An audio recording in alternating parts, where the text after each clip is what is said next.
তারপর আজকে অন্য চ্যাপ্টারে আমি যাব, খুব ভালো লাগবে, একটু ভালো করে শুনুন।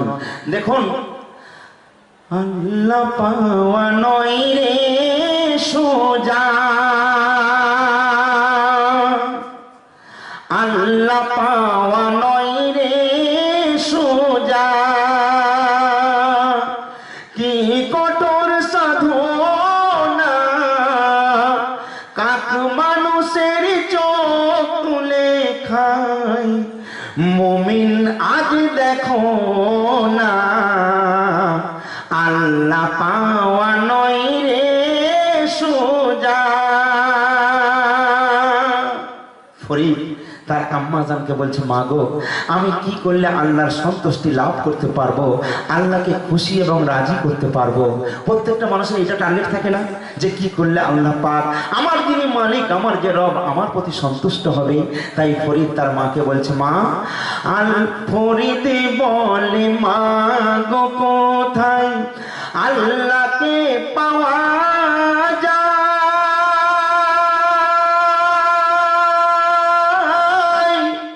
মা বলে, তা পেতে গেলে সাধনা দরকার হয়। মা বলে, তা পেতে গেলে সাধনা দরকার হয়। ফরিদ বলছে, মা, আমি সেই সাধনা করব, তুমি একবার বলো আমায় কি করতে হবে। তখন মা বলছে, আল্লাহ পেতে চাও যদি আজ জঙ্গলে চলে যাও, দুটি রুটি সুরাই পানি সঙ্গেতে নিয়ে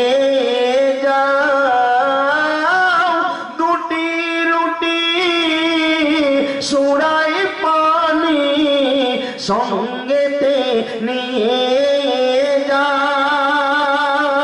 তখন আরে মায়ের হুকুম নিয়ে ফরিদ জঙ্গলে হয় রওয়ানা, আল্লাহ পাওয়া নয় রে সোজা। ফরিদের মা বলল, যেখানে কেউ নেই, একদম নিরালা নিঝুম জায়গায় যাও, গিয়ে দুনিয়ার মায়া ত্যাগ করে দিয়ে আল্লাহর প্রেমের পূজারী হয়ে যাও, আল্লাহর দয়ার প্রেমের প্রেমিক হয়ে যাও। দুটো মা রুটি দিচ্ছে, আর শুকনো রুটি একখানা দিয়েছে খাবার জন্য, নিয়ে যাও। ফরিদ কদিন গেল জানেন? একদিন দুদিন নয়, 12টা বছর জঙ্গলে কাটিয়ে দিল। কাটিয়ে দিবার পর বাড়ি ফিরে আসছে। কিরকম জানেন?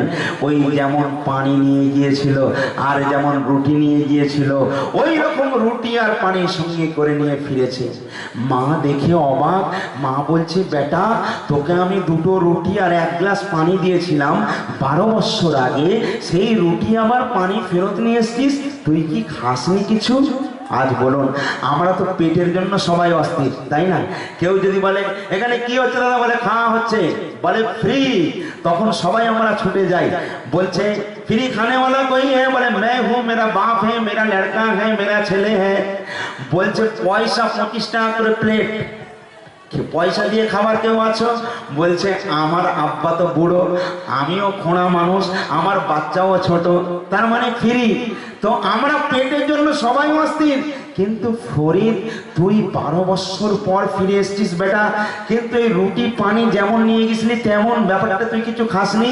তো ফরিদ কি বলছে দেখুন, আর জননী জিজ্ঞেস করে রুটি পানি না খেয়ে ইবাদত করলে কি করে? ফরিদ বলে, ভুলে সবই মগ্ন ছিলাম জিকিরে। একবার বলুন না সুবহানাল্লাহ, আরে জোরে বলুন সুবহানাল্লাহ। আর ফরিদ বলে, ভুলে সবই মগ্ন ছিলাম জিকিরে। দেখুন আল্লাহর প্রেম কেমন প্রেম। আজ আমরাও তো প্রেম করি, তাই না? আর এরা কেমন প্রেম করে। বহুদিন আগে আমাদের ওখানে বিয়ে বাড়িতে ভিডিও হচ্ছিল, তো সেখানে কোনো একটা ছবি চলছিল, আমি সেখান থেকে যেতে যেতে একটা সিন আমি দেখেছি, আজও পর্যন্ত এই সিনটা ভুলি না। তাতে দেখাচ্ছে কি জানেন, লাইলা আর মজনু বলে, মানে মজনু যে সে লাইলা বলে একটা মেয়েকে ভালোবাসে, সেই লাইলার জন্য মজনু পাগল। যেখান থেকে লাইলা গেছে সেখান থেকে মাটি নিয়ে মাখে, সে চারিদিকে তাকায়, তার লাইলা দেখতে পায়, অন্য কিছু দেখতে পায় না। একজন হাজী সাহেব নামাজ পড়ছে, তার সামনে দিয়ে মজনু চলে গেছে। হাজী সাহেব সালাম ফিরিয়ে বলছে, এই বেয়াদব, তুই দেখতে পাচ্ছিস না আমি নামাজ পড়ছি, তুই আমার সামনে দিয়ে হেঁটে যাচ্ছিস? মজনু বলছে, নামাজ মানে তো আমি বুঝলাম না। বলে, আরে নামাজ মানে প্রেম। বলে, ও নামাজ মানেও প্রেম? কার সঙ্গে প্রেম? বলে, আরে ওই স্রষ্টার সঙ্গে প্রেম। বলে, ও তুমিও তাহলে একজন প্রেমিক, তুমিও প্রেম করছো? আচ্ছা হাজী সাহেব, একটা কথা বলবো, যে স্রষ্টা সৃষ্টি করেছে পৃথিবীর জমিনে একটা নারী আর একটা পুরুষ, ওই স্রষ্টার সৃষ্টিকে আমি মজনু ভালোবেসে আমি দুনিয়া ভুলে গেছি। আমি কোথা দিয়ে হাঁটছি, কোথায় যাচ্ছি, আমি কিছুই দেখতে পাই না। আমি শুধু যেদিকে তাকাই লাইলা লাইলা দেখতে পাই। আর তুমি কি না ওই স্রষ্টার সঙ্গে প্রেম করছো? ওই প্রেম করতে করতে আমি যে তোমার সামনে দেখলাম, আমার তুমি কেমন করে দেখতে পেলে? সঙ্গে সঙ্গে ওই হাজী সাহেব নামাজ ছেড়ে উঠে, নামাজের মুসাল্লা ছেড়ে উঠে মজনুকে জড়িয়ে ধরে বলছে, ওরে মজনু, এতদিন আমি যা করেছি সব বেকার, আজকে সঠিক প্রেম কি জিনিস সেটা আজ তোর থেকে আমি শিখে নিলাম। তো শোনা ভাই, আমাদের প্রেমেই তো আমরা নামাজ পড়ে আল্লাহ শেষদাই গেছি, তো যত রকম চিন্তা এসে গেছে। কি বাড়িতে কোনো খবর নেই, শেষদাই গেছি, তো শেষদাই গিয়ে ভাবছি কাকে টাকা দিয়েছি, কার থেকে নেব, কার বাঁশ দেবো, নানান রকম চিন্তা। এই তো আমাদের ইবাদত। কোথাও মশা কামড়াচ্ছে সেটাও দেখতে পাচ্ছি, কিন্তু আল্লাহর প্রেমী দেখুন, ফরিদ বলছে, মাগো আমি 12 বছর যে কাটালাম আল্লাহর ধ্যানে, আমি এমন মশগুল হয়ে গিয়েছিলাম, আমার সামনে যে রুটি পানি রয়েছে আমার কোনো খেয়াল নেই। তাহলে তো ভালো কথা, সে ভালো প্রেমিক, ভালো কাজ করেছে, তাই না? কিন্তু মা বলছে উল্টো কথা। মা কি বলছে জানেন? সর্বনাশ করেছে। আল্লাহ পাক বড় মোহাব্বত করে ভালোবেসে যে কলব, যে নফস দিয়েছে, সেই নফসকে তুমি 12 বছর ধরে শুকিয়ে উপোস করে কষ্ট দিয়েছো, তুমি অন্যায় করেছো। তাই মা বলছে, আর জননী কই ভুল করেছো, নফসকে দাগা দিয়েছো, আর জিন্দগির 12টা বছর বেকার করে ফেলেছো, আর এখন যাও চলে, আবার দেরি বৃথা করো না, আল্লাহ পাওয়া নয় রে সোজা। কেমন মা আর কেমন ছেলে। মা বলছে, সব বেকার, তুমি আবার যাও। আর একটা কথা মনে রেখো, আল্লাহর নফসকে কষ্ট দিয়ে ইবাদত করলে আল্লাহ খুশি হয় না। এ কথা মা ফরিদকে বলে দিল। দ্বিতীয়বার কি করতে দেখুন, আর মায়ের হুকুম নিয়ে আবার ফরিদ চলে যায়। কিন্তু মা বলেছে নফসকে কষ্ট দিয়ে কিছু করবে না। এবারে তো রুটি পানি কিছুই নিয়ে যায়নি, তাহলে এবারেও কি ফরিদ উপোস করে ইবাদত করবে? না, ফরিদ কি করছে জানেন? আরে রুটি পানি না নিয়ে মায়ের হুকুম নিয়ে আবার ফরিদ চলে যায়। লাগলে ক্ষুধা গাছের পাতা ছিঁড়ে ছিঁড়ে খায়, লাগলে ক্ষুধা গাছের পাতা ছিঁড়ে ছিঁড়ে খায়। এই গাছের পাতা খেয়ে খেয়ে 12 বছর পূর্ণ করলো। এইবারে যখন ফিরত এসছে, মা বলছে, বেটা তোকে আমি বলেছিলাম নফসকে কষ্ট দিয়ে ইবাদত করবি না, মনে আছে তো? বললো, হ্যাঁ মা। বলে, কিন্তু তুই যে এইবারে গেলি কিছুই তো নিয়ে গেলি নি, আবার কি উপোস করে ইবাদত করেছিস? ফরিদ মনে মনে করছে আসল হকিকত যদি মাকে বলি তাহলে মা আমার নিশ্চয়ই খুশি হবে।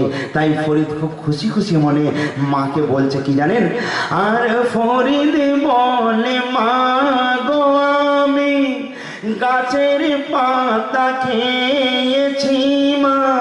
ফরিদ যখন বলে মা জননী টেনে তখনই এক চড় মারে গালে। মা ফরিদ যেই বলেছে মা আমি গাছের পাতা ছিঁড়ে খেয়েছি, এত সজোরে মা এমন ভাবে সজোরে থাপ্পড় লাগিয়ে দিয়েছে ফরিদ সঙ্গে সঙ্গে পড়ে গিয়ে বেহুশ হয়ে গেছে। ফরিদের মা তাড়াতাড়ি করে শাড়ির আঁচলটা পানির মধ্যে ভিজিয়ে দিয়ে ফরিদের চোখে মুখে দেয়। অনেকক্ষণ পর ফরিদের হোশ এলো। ফরিদের মা ফরিদকে চুমা একটা মুখে দিয়ে বলছে, সোনার ফরিদ রে বড্ড জোরে কি তোকে লেগেছে বাপ? ফরিদ বলে মা বড্ড জোরে আমায় লেগেছে। এত জোরে কেন আমায় মারলে মা? কি এমন আমি দোষ করেছি মা? তখন মা ফরিদের কাছাকাছি গিয়ে ফরিদকে চুমা দিয়ে শুনছে, সোনার ফরিদ রে আল্লাহ নেই কাবাতে, আল্লাহ নেই মক্কাতে, আল্লাহ নেই মদিনায়, আল্লাহ নেই মাদ্রাসায়। ফরিদ বললেন মা তোমার কথা বুঝলাম না। মা বলছে আমার বলার উদ্দেশ্য হলো যে আল্লাহ পাক কাবাতে সীমাবদ্ধ নয়, মসজিদে সীমাবদ্ধ নয়। বাবা একটা কথা তোকে বলি শোন, তোর গায়ে যদি জোর থাকে তুই কাবা বাইতুল্লাহ মানে যদি মসজিদও ভেঙে দিস তোর গোনা হবে, এটা তো বেশাক গোনাগারের কাজ, গোনা হবে।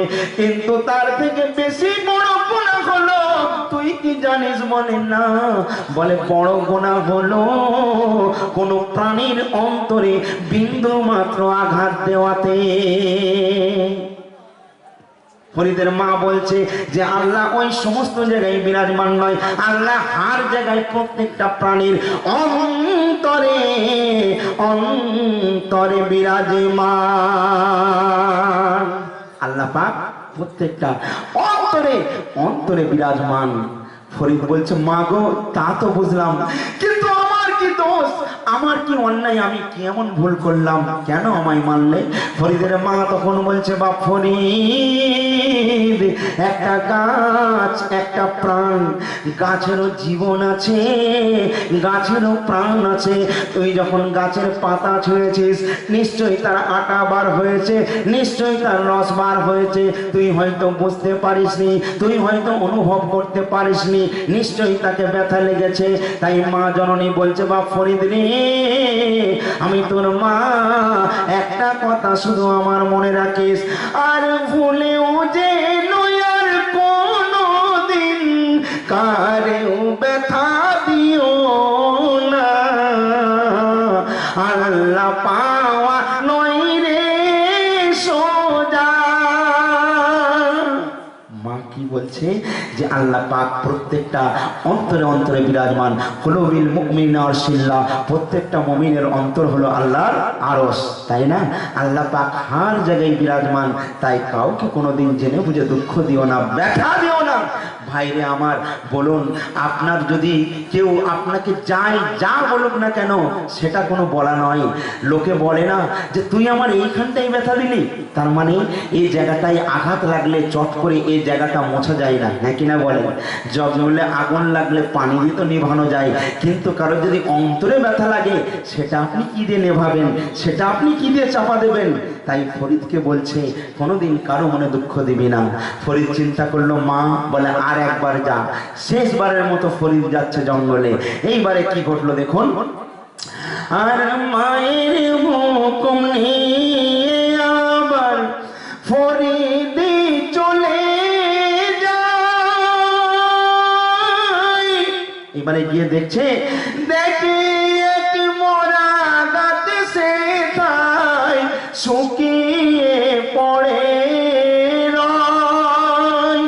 বিরাট বড় একটা গাছ, তাই সেই গাছের ডাল সব শুকনো, ফুল ফল পাতা কিছুই নেই।